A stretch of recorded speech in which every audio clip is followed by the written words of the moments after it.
Welcome, low ego action heroes. I'm Debbie Levitt from Delta CX, and you can learn more about us at customercentricity.com. And welcome to Tuesday Office Hours Ask Me Anything. I'm here to answer whatever questions you want to throw at me. Usually they're about CX or UX, but hey, anything goes. We'll see what happens.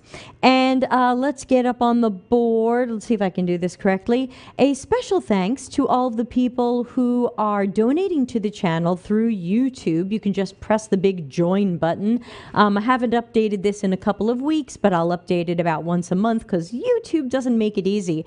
But thanks to all of our past, present, and future donors. I always appreciate that. You keep me in streaming software and chocolate chips. Hello, Alexander. So I've got one question ahead of time today, which means I'm going to jump right in on that. Remember, if you want to send in a question, you can put it here in the chat. Oop, wrong side. Here in the chat. Or if you've got an anonymous question or a long story, you can go to deltacx.com/links and find the link to ask an office hours question. And okay, so we've got a question from Solomon, which will officially be our second question since we got this one ahead of time. And quick note, don't forget that you can join my upcoming workshop. It was called Transforming Toward Customer Centricity. I've renamed it to Strategizing Products and Customer Experiences, and I'm rewriting it all new for 2023 to match my new book, Customers Know You Suck. So if you'd like to take that course, just go to cxcc.to/space. in lowercase letters, and you can join the one I'm having in 10 days. We'll soon be launching the next one that Larry and I will be doing together. More news on that. All right, so let's take a look at our first question. Hello, Ana Lucia. Good. How are you? How do you plan or budget time for gaining domain knowledge? Now, I want to joke that whoever's working with me right now on our current project asked that because I didn't do that very well on our current project. I messed that up. So the answer might be badly. Yeah, so I don't always get that right. That's hard to estimate, and you're not always going to get it right. So how would I estimate that time for that? Well, for starters, I've asked my current team to make sure they put all of the hours they're spending into my timekeeping system.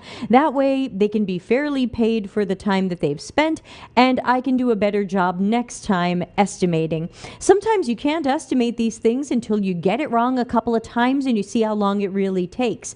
I might think it takes 2 hours, 3 hours, because maybe that's how long I'd look into it. But then the people on my team spend 10 hours, 12 hours. And my thought is I don't want to limit them. If they think that that's how long it takes to be ready for the client's project and understand their domain and peeked around some competitors and things like that, then I'm not going to tell them, no, sorry, don't spend 10 hours. I only estimated 3.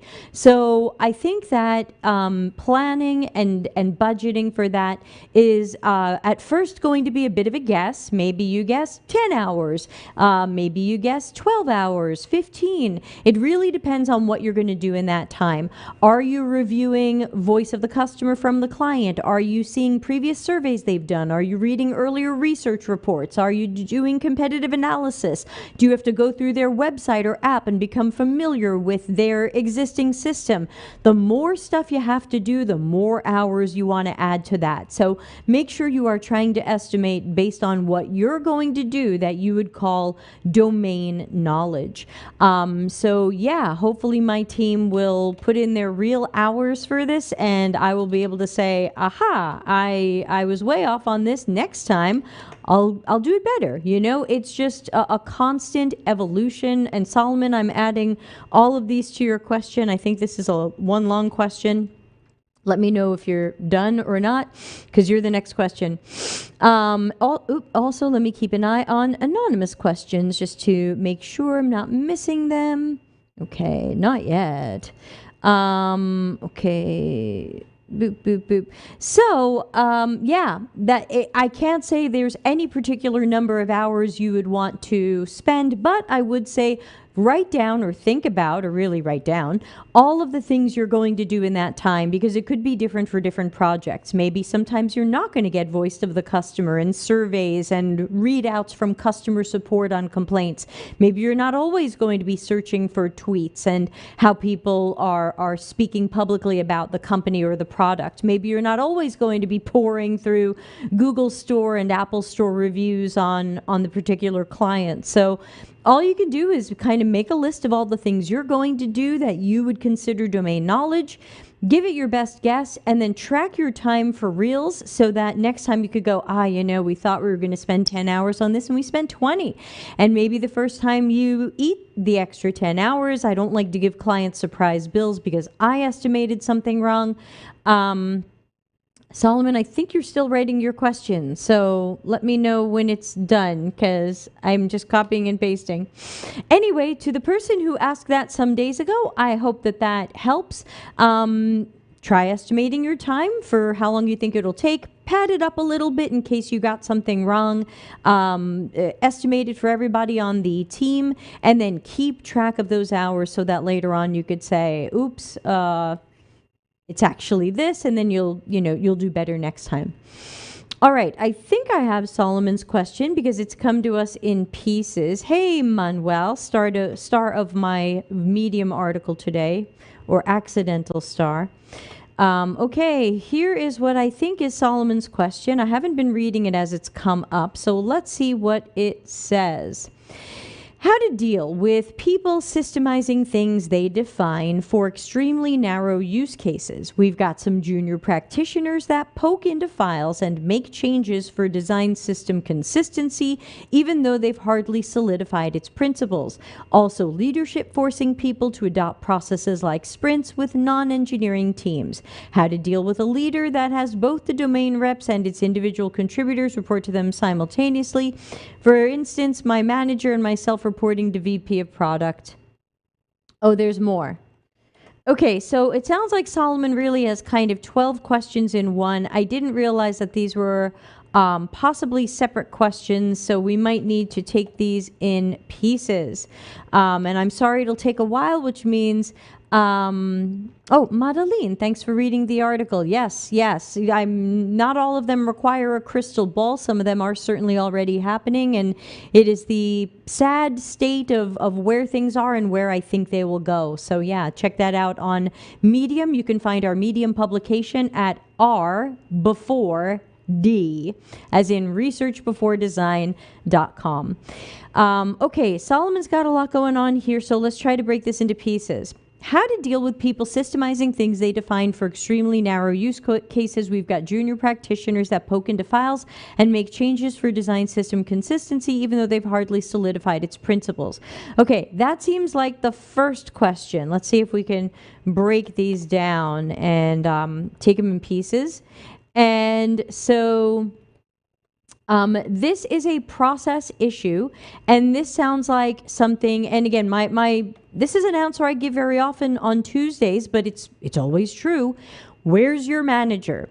If you have juniors who are doing weird things or rogue things or incorrect things, there has to be a lead or manager or somebody who can come in and say, hey, this is not the way we do things, or hey, stay out of people's files even to make small adjustments. Here's how you communicate or collaborate with them when you have a design system change.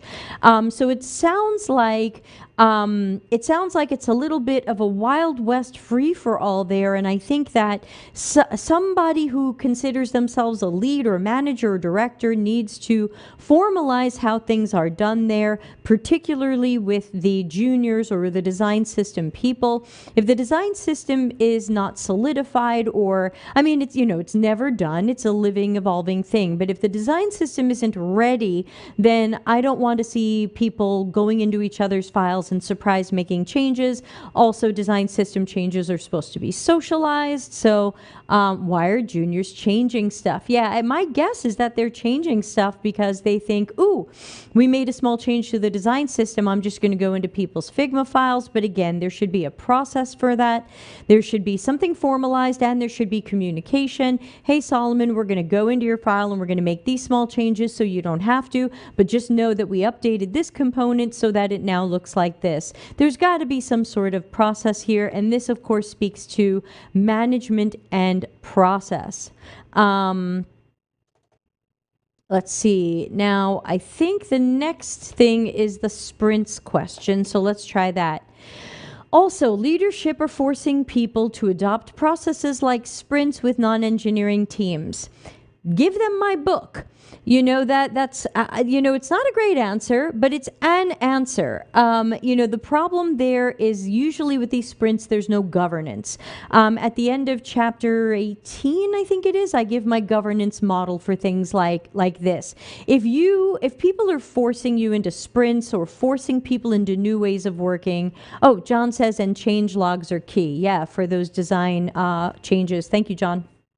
So if somebody is trying something new within the company, whether it's something we're for or something we're against, design sprints, design thinking, lean UX, anybody can be a researcher, whatever the new thing we're trying is, needs a governance model. And I've got one at the end of chapter 18 of Customers Know You Suck. Hello.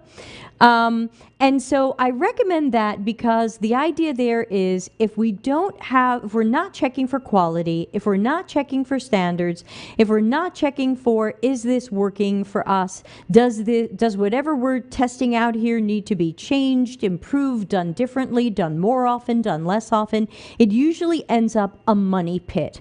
And I find that's especially common with what I call aspirologies, which are your design sprints, design thinking, lean UX, and democratization for the most part. Very often, since nobody is watching those, nobody is calculating whether or not they're really working. How often are they working? Are they working in some circumstances but not others? How can we make our own process better and more efficient by being on the lookout for when sprints are working or not working for us? Even in the article we read on Friday's show, the episode 180 about MIT's new article about design thinking, they interviewed Jake Knapp, Mr. Design Sprint Book, and he said at most of the companies he's dealt with, their design sprints are not going to market, they're not successful. And he's admitting that, and he wrote that book. I'd like to buy the book, but I don't know if I can buy it in China. I don't know either, but I do know that if you go to cxcc.to/CKYS, like Customers Know You Suck, you'll be on my website and you can get the PDF and the EPUB for as little as $1 American. So if you're having trouble getting the paper version, you can certainly get a digital version inexpensively on my website. So thank you there. So Solomon, that's what I would say. It's hard to stop the freight train of we're going to do this. We're forcing everybody to do this. We're doing this now. Okay. Let's take a formalized look at that. Let's have quality standards. Let's have governance. Let's have accountability. Let's make sure we're doing the math on our design sprints. What does it cost to put X number of people in a room for Y number of days and a facilitator and food and whatever? And then whatever came of that. Did it go anywhere? Did we spend more time on it? What did that cost? Did it fail? So there are ways to keep closer track of things like design thinking, design sprints, etc. A lot of people don't want to, but someone's got to be the voice saying, okay, you want to try design sprints? Sure. But here's a governance model that we can adapt for our needs, because at the end of chapter 18, I say, turn this into what works best for you. And let's make sure that these design sprints are really a positive thing for us and not just a time and money drag. Okay, so let's see what, we've got two more questions from Solomon, and then I saw something come in anonymously, and I'll dig for that. I think Solomon's next question is how to deal with a leader that has both the domain reps and its individual contributors reporting to them simultaneously. What's a domain rep? For instance, my manager and myself reporting, oh, I see. So you have in your world, you have two levels, but you both kind of report. Well, that doesn't make sense. How are you reporting to your manager and to the VP of product? It sounds like your manager reports to the VP of product and you report to your manager, but are you saying you also report to the VP of product? You have two managers? I know we have a 40-second delay, so you'll be answering me soon.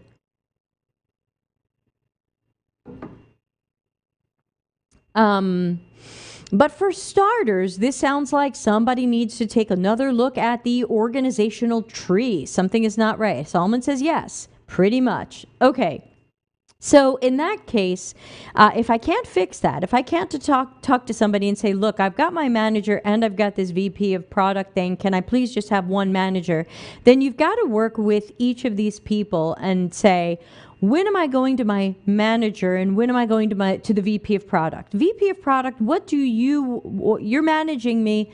What are you managing me related to? Are you going to do my performance evaluations? No, you shouldn't do that. You don't have domain expertise. My manager is a UX manager. They have domain expertise. You can even plot it out yourself and go to each of them. Hey, technically you're both managing me. This is really weird, but here's how I think it should work. My manager is, head of UX, director of UX, UX manager, design manager. I'm going to go to them for administrative stuff, escalations, work performance, weekly one-on-ones, and boop bop a beep. VP of product. I somehow also report to you, but you should not be doing those things because you don't have a UX background, so it doesn't make sense for me to come to you for work evaluation or escalations or work reviews and things like that.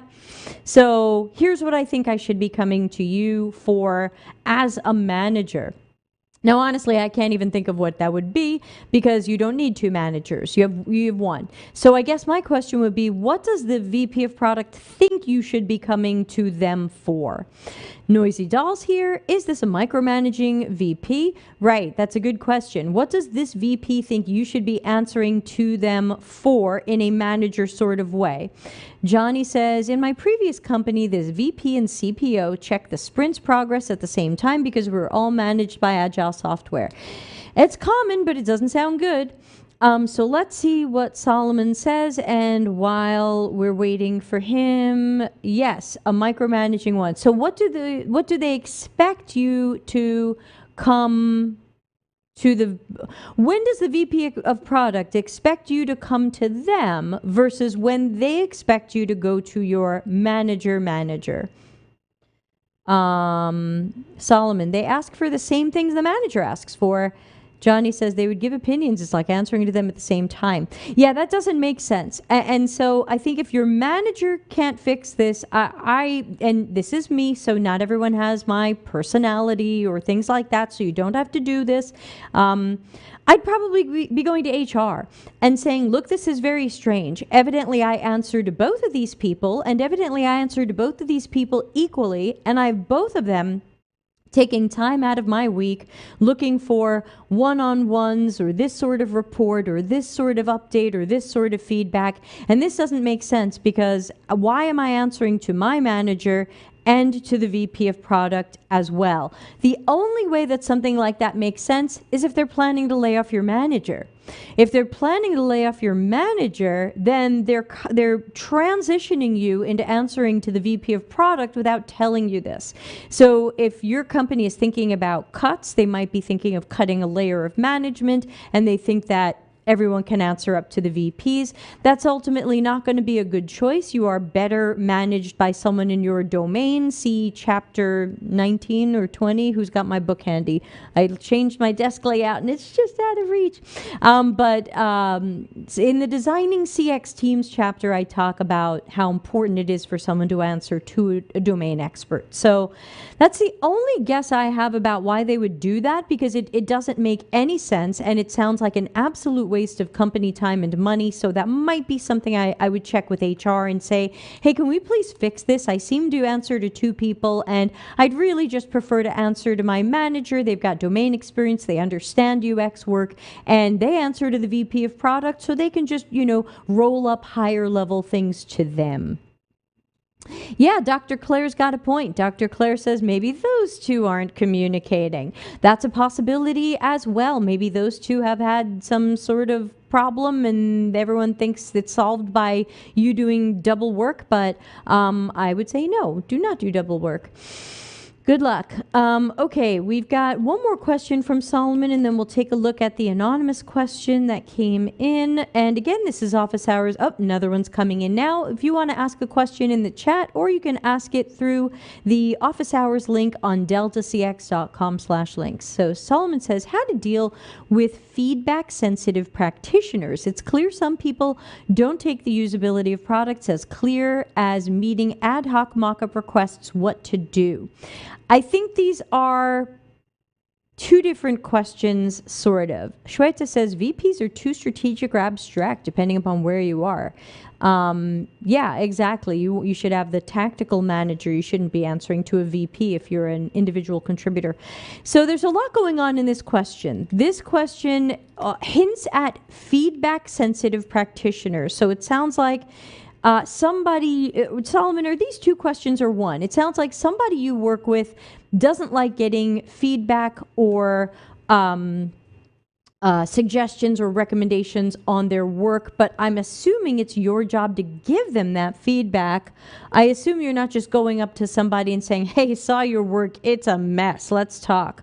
I'm assuming you're supposed to give this person feedback. Maybe you're a senior, maybe they're a junior or a mid-level. So if they are having trouble taking feedback, I always try to figure out why. And I start with, is there something about the way I'm presenting it that makes it difficult to hear? Am I using unpleasant words? Now, certainly sometimes I do. There are people who get portfolio reviews from me and they're not happy with what I said or how I said it, and it is what it is.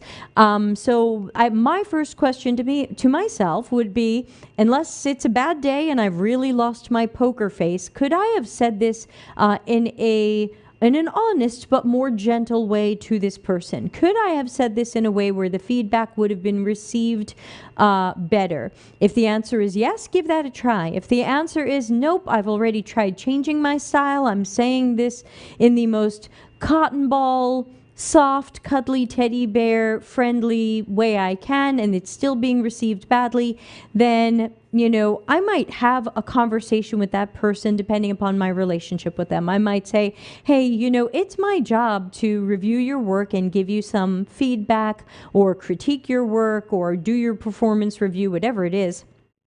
And I notice that sometimes when we talk about your work, the conversations don't go that well. I can tell that there's something about what I'm telling you that isn't a positive experience. Sure, getting critique on your work can sometimes be disappointing. You hope you did better and somebody else finds room for improvement, and that can be tough. But let's talk about how you prefer to receive that feedback to see if there's a way that I can adjust my style for you. Now, that's me. I'm a play to your audience type of person. If I'm saying something and it's not landing, I want to learn more about how that person might prefer to hear it to see if that's a reasonable request and I can accommodate it. Solomon says, doesn't like feedback when it isn't praise or when I mention usability issues. I even link to related studies, so it's not just my words. Yeah, and depending upon this person's personality, the linking to the related studies or articles can actually seem harsher, even though I know you mean well and you're trying to say, hey, this isn't just my opinion, this is a thing. So I think that another conversation you might want to have is your manager. It sounds like you might not have interviewed and hired carefully enough for this person, because you definitely need to check for personalities who are open to getting feedback. Not everybody is. Some people really don't handle it well. They only want that praise. I've done portfolio reviews where I've had to tell someone, I'm sorry, this work doesn't look strong, and here's why I don't think I would interview you if you were applying to me, and here's blah, blah, blah. And I've literally gotten back from people, all the things you said weren't good, my boot camp praised me for. And my thought was, okay, if you're warmed by the memory of that praise, okay. And then I checked on that person's LinkedIn a year and a half later, and they still hadn't found a UX job. So I do recommend that any juniors, anybody at any level, even me, watching this, be open to that feedback. If someone says something ridiculous, okay, it's ridiculous. But if someone is trying to give you real feedback, and especially if they are saying, hey, this is a UX best practice you're not following, here's a place where you can read more about this. Be the sponge. Be hungry for knowledge. So Solomon, I would say a chat with your manager about better hiring next time to try to check for the personality who wants that feedback would be good. And then, is this a separate question? It's clear that some people don't take the usability of products as serious as meeting ad hoc mock-up requests. What do we do? I think this might be a separate question. And again, this is these are all tough things because these are about process. These are this is process. So if you have someone on a team who doesn't care whether or not your product is usable, then you have to do things like documenting the risk, checking how the team plans to hold each other or the decision maker accountable. Hey, if you don't care if this is usable or not, we can certainly skip usability tests. But if this product goes out to the public and causes customer support problems, we have a lot of angry tweets at us, customers are leaving or downgrading, how would you like to be held accountable for having made that decision? Because I know you might look to me and say, hey, there was a problem with the UX, that's your fault, but the usability testing is there to be the QA of CX and UX, and you didn't want me to do that, or you didn't want me to fix the things I found when we did it. So how would you like to be held accountable when we find the product has small or large failures that we saw ahead of time, that we could have seen or we did see ahead of time? Someone should be held accountable for those decisions. Hi, Darren. Solomon says, nah, that's it. No more questions. Ana Lucia says, it isn't exclusive to UX. Someone that simply doesn't want any criticism and wants an ego boost may not be the best team player. Yeah, for sure. But not the best individual player, not the best learner. Anybody who's closed to feedback or can't really hear, you could have done that better. I welcome those words. I mess stuff up all the time. I want to hear, you could have done that better, and here's how. If you just say to someone, this stinks, this isn't right, that's not, everybody say it with me, meaningful, actionable, helpful. But if we can teach people to fish and not just throw a fish at them, that's much better. Deb, you didn't do this as well as you could have because you forgot to take this into consideration, or you missed some attention to detail here. Great. Tell me. Not the best UXer. Says Darren, yes. Okay, let me grab the anonymous questions coming in. And we've got 2. Thanks to Solomon for your bucket of cool questions. Maybe you can send them in ahead of time, which you can do, by the way. Everyone can send in questions ahead of time, then you're answered first. Just go to deltacx.com/links and you can send stuff in 24 hours a day. Teach them to fish, says Darren. Alrighty, so here's an anonymous question that just came in. Note that I'm usually here an hour, so I'm here another half hour, and then I've got to run because I'm in the middle of generative qualitative research sessions. That's right, I'm one of the few talking heads out there who actually still does the work. Who could she be talking about? Who could she be referring to? Unbelievable. Who is she hinting at? Okay, so anonymous question says, what method would you recommend for improving internal design processes within an organization, assuming improving design process was the sole task at hand with no other responsibility assumed? Service blueprint? This is a tough question because I'm not totally sure what you mean. Are you saying We want to improve our internal design processes. How should we go about that? Do you need a service blueprint to improve your internal design processes? Not necessarily. Could you make one? Sure. But I'm worried that that might be overkill for what this is. It sounds like this is find and solve your own problems. And again, could you use a service blueprint? Sure. But I'm not sure you're going to need one because I'm not sure you're going to customer journey map yourself. Noisy Doll says, oh, this is the problem with my mentor. It's not actionable and meaningful and therefore not helpful. Yeah, that one's an important one. So I would say start maybe even a task analysis might work. You know, take a look at our micro lessons playlist here on YouTube. Check it out and tell people to subscribe. We are still shadow banned on YouTube, so please spread the word about the Delta CX channel, won't you please? I would say start with a task analysis. What does the design process look like now, warts and all? What are the steps that we normally take? Who takes those steps? What are the different tools and systems and pen and paper and spreadsheets and other things that we use at each step? Now you can do your optimized task flow, which is your desired future state. How could this process be improved? Where can it be streamlined? Where are we using too many tools? Where are we using the wrong tools?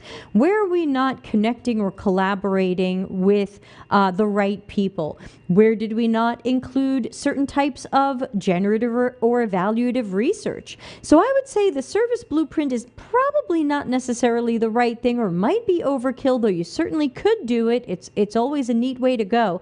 But I would probably say task analysis and optimize task flow your own self. I do have a graphic on that. So yeah, again, take a look at your and your team's steps and the steps of other teams and departments that are involved with you. How does that task operate? Take a look at tools, knowledge, and workarounds. Are you putting band-aids on stuff? Do you have tools? What are things that you need to know to get a particular step done correctly? What about issues, concerns, and obstacles? And then, of course, how do we optimize that? How do we optimize that? And is there anything that we can automate? No, that doesn't mean Chat GPT, but is there anything that we can put into place that would streamline this? Even if there isn't automation, there's probably a streamlined version, even if you don't have a system doing things for you. So that would be my best guess there. That was a very interesting question. Thank you for that question. People signing consent forms for our upcoming interviews. Yay. Okay. Here comes an internship question. It's also why my voice is a little rough. I'm about to do interview 18 of 18. All right. Hold on. Let's tighten up some of these blank lines. And drop the font. And here we go. All right. Bad internship question. Here we go. I just finished a UX internship, which became a total disaster. I'm very sorry. I was given a UX role, but the projects were only UI projects where management told me to create UI screens with no data at all. Job A, right? For those who read my articles, this is job A. My question is, should I still show this in my portfolio and at least talk about why I made the UI the way I did? If this is probably the only project or real project in your portfolio, and if it's an internship, it probably is, yes, I would still put it in your portfolio, but this is where you can use your storytelling. Your storytelling can say, here's the original problem we were trying to solve, or here's the original thing we were trying to do, because some companies or most companies are feature oriented. Here's the thing we wanted to build. We didn't care about user problems. And then you can say, here's how this project should have gone. That tells me, as someone reviewing your portfolio, you know how it's supposed to go. You have some sense of user-centered design or human-centered design, and you know how it should have gone. But then you can use your your storytelling to say, unfortunately, this internship did not allow for that process, and be specific. I should have spent this long on research. I should have spent this long on this, and I should have interviewed this many people for this reason.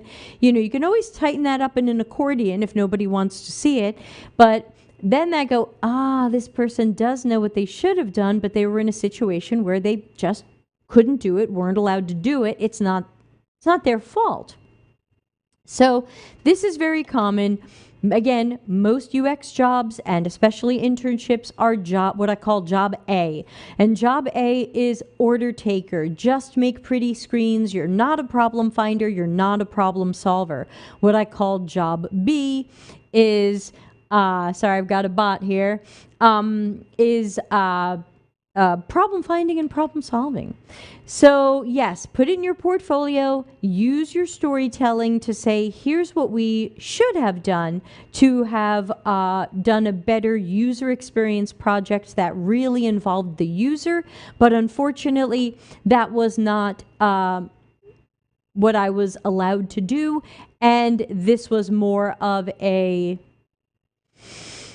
this ended up more of a UI project. I think just be honest about it, because if I bring you into an interview and I might say, great, tell me about your UX process on that internship you did. Don't lie. It's going to fall apart at some point if you do. Just tell people. Now, don't throw anybody under the bus. Don't be like, oh, that terrible product manager, she's the worst. You don't have to throw anybody under the bus. You just talk in very general terms. I was not allowed to do what I preferred. It really wasn't a UX job because I ended up doing this UI work, and it's tough. You might be looking for another internship because a junior job might expect to see more UX work, or the UX job might be very happy to see UI work, but they want to just give you more. So you have to be very careful when you interview, because you want to tell the difference between the UI job and the UX job. So maybe watch episode 129 about some questions you can ask during interviews to make sure this is the right job for you. Okay, we have a question from the live chat from Cosmin. Cosmin says, I recently used different design thinking exercises. I'm so sorry to hear it. Wow. Within our concept phase, as a method to align everyone in the team and get everyone involved and listen when the entire team felt stoked. I guess this isn't a question. This appears to be a comment, but I would ask, what do you consider a design thinking exercise? Here in the Delta CX universe, we are mostly against design thinking. So I think my question is, could this have been done better with something else? Because depending upon what you've done, you might have just taught people they don't need you and they can do their jobs. They can do your jobs. Thank you, Melissa P. Thank you for the $5. I greatly appreciate it. I just bought more chocolate chips, so we'll pretend they're from you. Cosmin says it was not to replace the user-centered design process, but it was super fun, got everyone excited after a long discovery phase, totally recommended mix of human design and... Okay, so... I think somewhere along, Darren says getting everyone excited is grossly overrated. No other domain or department does that. No other domain or department says, you know what we need? We need to stop and do some fun. We need Legos. We need sticky notes. We need games. We need charades because, our work just hasn't been fun enough. And I think that we really devalue UX and the scientific nature of it and the importance of it when we bring in these very childlike exercises. So this doesn't work for me. I understand that you might feel that it got people excited and energized, but honestly, it shouldn't take that. If you did a great long discovery phase and you found out amazing things about your users and customers or potential users and potential customers that nobody knew before, that should have been exciting. That should have been energizing. Wow, good thing we did that discovery phase. We really didn't get our customers the way we thought. Holy cats, now we're all on fire with really fresh prioritization and direction. So I still recommend against design thinking, but again, if you saw Friday's show where we read the new long article about design thinking from MIT, then you know that IDEO is about to change design thinking, and I think what people have been doing is probably going to have to go out the window, and that will be interesting. Noisy Doll says, thank you for the question, Rex. I want so badly to avoid job A. Yeah, episode 129 will help you. Darren says, thought leadership and coddling does not generate quality. Yeah, so I'm concerned. And again, Cosme, nothing against you that you did something and you thought it worked. But I would say put that critical thinking hat on. I've got mine over here. It's dusty. You haven't seen it in a while. Put that critical thinking hat on and ask, why did I think I had to energize my team with games? Who else does that? Does engineering do that? No, we take them pretty seriously. Does marketing do that? No, we take them seriously. Does product management do that? No, we respect them. Be careful of fun and games. It can make us look childlike, and it can accidentally make people think they can do our jobs easily with some fun and games. All right, thank you for that. Am I missing anonymous questions? Yes, an anonymous question just came in. We also have one in the chat, so let's do the chat first, and then we'll do anonymous. This is from Arwa. Johnny says, cuter with the hat on. Thank you. I have many hats. I only have 2 by my desk, but I have a few hats. So we'll put on a hat for the next question. All right, let's get Arwa's question up, and then we'll get anonymous question up. Sorry that I'm slow. One woman show, lots of copy paste. So thanks for your patience. And here we go. Okay, let's grab another hat.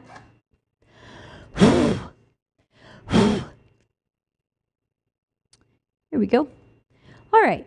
Any advice for someone with a 1-year career break, past experience, 3 years of CX experience in a Big 4 consulting firm, trying to get into a UX research position? Now, one issue I find is NDAs, no portfolio, choosing the right UX certification that won't break the bank. There's so many out there. Okay.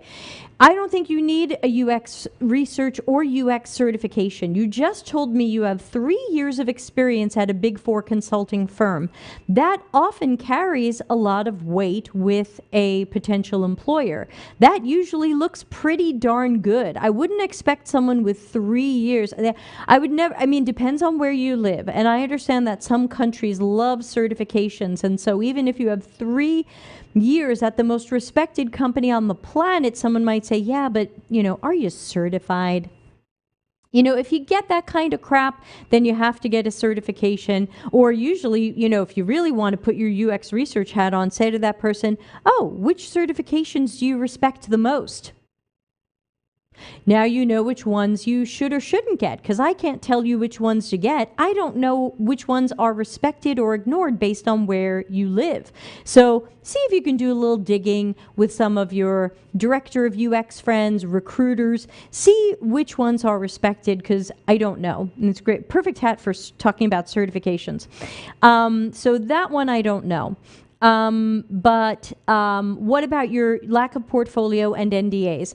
Again, see if you can do storytelling. You're not going to be able to show screens from whatever you did if it's not public. Remember, the NDA is to protect the things that aren't public. If whatever you built is now public, and I could go sign up to that company and use that product and see your work, it is possibly not under NDA. Now again, I'm not a lawyer. I didn't see your contract. I can't say it's absolutely fine and go for it. But if it went live, it's not confidential. It's confidential when nobody can see it and nobody knows about the project.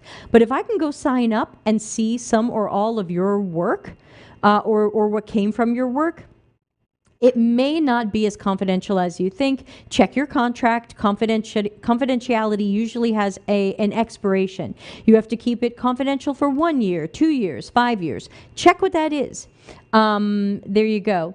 Canada, but I think talent acquisition and recruiters focus a lot on my career break and or certification. Again, I think it's important to just be honest about a career break. I took a career break because it was the pandemic and I had a hard time getting a job. I took a career break because I had a baby. I took a career break because my grandma died. I took a career break because whatever it is. You know, I took a career break for these one or two good reasons. But hey, we that we don't have to talk too much about that. Let's talk about, before that I had 3 years of work for such and such companies, working for clients such as. See if you can redirect the conversation to the great work you've done and not the year you took off, which was probably for a good reason. Someone's health, someone's death, the economy, the pandemic. So to offset my career break, I can't tell them I've been self-studying. If you weren't self-studying, don't say you were. But and you don't have to reveal too much personal stuff about it, but you can always say, I had to take a break because I was diagnosed with a health condition, or my wife was, or my husband was, or my mom was, or my grandma died, or I had long COVID. There's got to be something you can say that is honest enough and gives enough of the story that you'd like to tell without revealing more than you'd like to say. So that's what I would say about that, and I hope that helps. Let's take a look at the questions coming in anonymously. Okay. It's another portfolio question. And Arwa, good luck. If you have that great past experience, you'll find somebody who is understanding that many people have a break. People are aware. We talk about it on the channel. It's not a secret. The job I had last year ended in the first week of July. I didn't have anything to do until about 4 weeks ago. If someone asked me, what did you do between July and January? I worked on my book. I published a book, but I didn't have a job. Couldn't find a job. Now I've got a Delta CX project, which is great. I'm not going to make something up. So, but no one's asked me that. So this must, could be cultural. Nobody said like, hey, what are you doing? Okay, we've got another question. I probably have time for one or two more because we do end at half past my time. If you're in India, top of the hour. This one says, I have one real case study from before I knew about UX. I have data, research methods, insights, and all that. It was done by instinct, logic, what I thought made sense with what I knew back then. Looking back, I know what I did was wrong and how I could have done better. But I also have a lot of good stuff there. Do you think I could show this on my portfolio? Trying to reuse my data and saying what I did wrong and how I would improve it now. I think so. Without seeing it, I would say I think so. And again, I always recommend that people be honest about this because I do find that some people try to take whatever they did in a previous career and say, but it was UX. But I'm in the same boat as you. I was absolutely sure I was doing UX before I found out what UX was. And then, of course, I learned more and I formalized it and I cleaned it up a bit. But you might be in that same boat as me, so there's no way I'm going to tell you that that stuff doesn't count. It does. We just want to make sure we're honest about it. Hey, this was actually an instructional design project. Hey, this was actually a whatever project, but here's some of the methods that I used that tie in. So I had an apprentice a couple of years ago who had something similar. She showed me her portfolio. It was a project she had done, and it was just brilliant. I mean, really super UX work. And I said, where did you learn to do this? And she said, I didn't know anything about UX at the time. I made it up.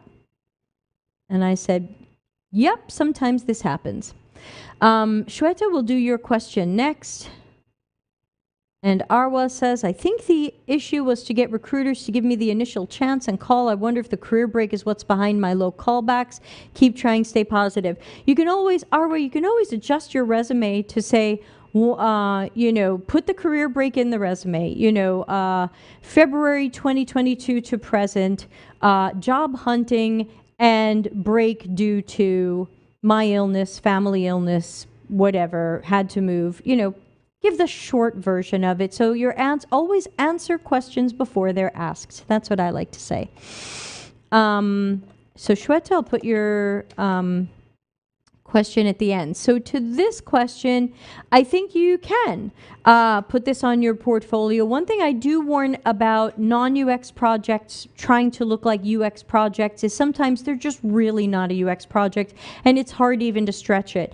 I've had people tell me that high school teaching was really UX. It's going to be nearly impossible to make that look UX, especially to a corporate recruiter or hiring manager. They're not going to look at school teaching and go, oh yes, that is truly a user-centered design process with generative research and usability testing and so on. That's where people, I think design thinking is just everything. Oh yeah, school teaching, design thinking, jewelry making, design thinking, eating a bowl of cereal, design thinking, or as we like to say on this channel, meow meow, design thinking. So just be careful that you're honest about it and just say, these were something, here's what I did next with this research, and knowing more about UX now, here's what I could have done. Here's what I would have done differently. Here's a best practice I now know is the right way to do this. Use your storytelling to talk about what you did and what you could or should have done instead. I think that would be the best and most honest way to go. Good luck, Arwa. Okay, let's go back to Shweta's question, and then we're probably done. No more questions, I'm afraid, because we're out of here in just a few minutes. And I do have some more calls after this, so I can't stay late. Okay, on the topic of NDA, can candidates negotiate their employment contracts to some extent? Most contracts state an NDA, but there could be exceptions that are handled on a case-to-case basis. Most NDAs I've seen are till perpetuity. Yeah, that's uncommon, at least for America. Typically, the NDAs I've signed have had a fixed number of years. It's usually, this is confidential until this product or feature goes live to the public, or 2 years, 3 years, 5 years, whatever the case may be. That's why here in 2023 and even last year in 2022, I felt more comfortable about talking about some of the weirdness when I worked at Macy's. I worked at Macy's in 2016 and I quit in March 2018. So And the bulk of my work was not in 2018. I already knew they were going to dump me or I was going to dump them. So that stuff is now 6 years old. And there's no way that whatever innovative thing Macy's thought they were doing 6 years ago is what they're doing now or innovative now. It's now old. So I would say, can you negotiate NDAs? Usually not, because not only is that a pre-written contract by a lawyer, but you accidentally look weird, even though I think it's totally fair to say, hey, there should be some sort of end on this so that I can talk about it at some point and put it in my portfolio. But the problem is if you say, hey, this shouldn't say perpetuity, this should say 3 years. People are like, what? In 3 years you want to tell our secrets? So it's just this kind of accidental thing that's hard to negotiate because you accidentally look like you can't wait to tell somebody else's secrets. Hey, Michael's here, lurking in the background. And you got your book. Oh my God, only yesterday? I'm so sorry. We had so many shipping issues here. Honey, are you listening? No, he's got his noise-canceling headphones on. Oh, we've been so worried about the last round of books. We'll feel much better when Linda Wong gets hers in Cincinnati, but good. I'm glad you got it. That means probably the guy who wrote the Low Ego Action Heroes theme song got his too, because he's in Melbourne. Thank you, Michael. Michael is chapter 17, everybody. Yeah, Shweta, not much you can do because the NDA is what it is, and you can accidentally look weird if you try to negotiate it. So with that, we will have to say no more questions for today, but remember that I will be back pretty much every Tuesday doing this as I do. Let's check the upcoming schedule for live events. You can also find that at deltacx.com/links, which is where you can join our free Slack or free Discord communities as well. Didn't know there were signed versions, says Johnny. Yeah, I hope I would be able to ship to you in China. I would have to check that with our local post office, but If you go to cxcc.to/CKYS, you can get the cheap digital download, or you can get the expensive signed version that's shipped here from my house. We're sending one out tomorrow. So tomorrow is book club, Delta CX's Customers Know You Suck book club. And so whether you've been reading it or not, you are welcome to join. It's free. It is on Google Meet. It's not streamed here on YouTube. You can find the link, deltacx.com/links. Thursday is March 2nd. That means it is our community meetup. We usually only get about 4 people. I wish we could get like 50, but we get small numbers. I wish more people could make it, just for us to chat and hang out and get to know each other. We don't have to talk about UX. You can talk about UX, up to you. But sometimes I think people would like a break and they just like to get to know each other better and network a little. That's Thursday. Check the calendar. Or if you're in our Slack or Discord, you'll see it pop up in the live events channel. Make sure you're following there. Oh, good. Ana Lucia says she'll try to show up.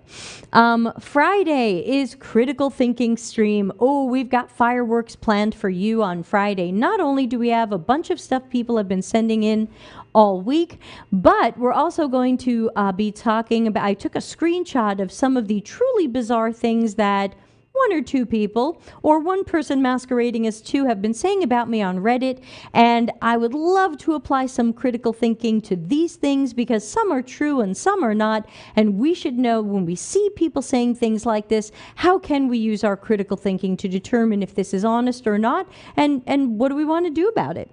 So that will be Friday, March 3rd. Next week, lots going on. We're only going to have shows Monday and Tuesday. Tuesday, of course, is Office Hours Ask Me Anything. I've got Tom Kerwin on my list. I'll have to write to him and make sure the day is still good. But note that we are not broadcasting on Thursday or Friday, March 9 or 10, because we are doing the live version of Strategizing Products and Customer Experiences workshop, formerly known as Transforming Toward Customer Centricity. So if you'd like to join, tickets are still, yeah, Darren says Reddit, blah. I'd rather bring it up and talk about it, you know? Let's see the lovely things someone is saying about me, and let's think critically about them, because they're interesting. But yeah, Reddit seems kind of yucky. So if you would like to join the 2 half-day workshop of the new rewritten version of Strategizing Products and Customer Experiences, tickets are $99 American for 2 half days, which is like a full day workshop. We've got 11 people signed up right now, so it's still small and intimate. You can grab your space. And I think over the next couple of days, Larry Marine and I will be announcing our live workshops in Denver, Colorado. Larry is going to be doing, let's see, I think Larry's going first. Thursday, May 18, Larry's going to be doing an all-day workshop on all the great stuff that he is all about and that our new book is going to be about. Book should be out, I'm guessing, end of April. We're still working on it, but we're getting close. And that's called Knowledge-Oriented UX Methods. He's going to be talking about both research and design. And I'm going to be doing on May 19th, live in Denver, another Strategizing Products and Customer Experiences all-day workshop. And you'll be able to attend those live in Denver, Colorado. Yay! Workshops. Or you will be able to join remotely, though the remote people won't be as active as the people in the room. We will still make sure to address your questions. I'm going to be Larry's audio video person. I got a headset mic for him, and we're going to make sure that he is broadcasting out to the people joining remotely. Spicy Friday, says Noisy Doll. You are right, Becky. It will be. But I think of it also as Honest Friday. You know, I'm not afraid to take a screenshot of somebody saying a series of unpleasant things about me and saying, which of these are true? Which of these are partially true? Which of these aren't true? Which of these can't be true? I think my favorite one so far is Debbie Levitt and Darren Hood have no UX experience. That's my favorite. That one's going to be really easy to think critically about. Put your hats on, everybody. Critical thinking hats for sure. Much easier to wear with my new headset here. So there you go. For those of you new to the channel, this is my Disney Steampunk Couture hat, which Disney released in 2013. Alrighty, so I'm going to wrap up because I've got more calls coming up, and the last research interview for our study that we're doing for our client. Yay! I'm really enjoying these. So excited. And can I just say again, I love working with Kayleen and Karen, friend of the show, Karen. You might know him. Two incredibly intelligent, talented people. I would say hire them, but I don't want to lose them. So I would say hire Delta CX, and you get the dream team of Debbie, Kayleen, and Karen. Darren says, I addressed the same on my Answering the Critics episode. Yeah, let's talk about this. I'm not afraid. So anyway, thanks to everybody who joined live or is, Johnny's got something he's putting in YouTube. Yeah, you can't put links in YouTube. YouTube blocks it on the assumption you're a spammer. So sorry about that. But I'll play us out of here, and let's see. Tomorrow is book club. I'll see you there. Thursday is networking in our Remo workspace. I'm having a custom floor plan made. I hope it will be ready Thursday. And then Friday back here for critical thinking. I really hope to see everybody Friday to blow off some steam and tear apart some stuff. Thanks again, everybody. Have a super couple of days, and I'll see you soon. Customer centricity as business intelligence. Visit deltacx.com to learn why we are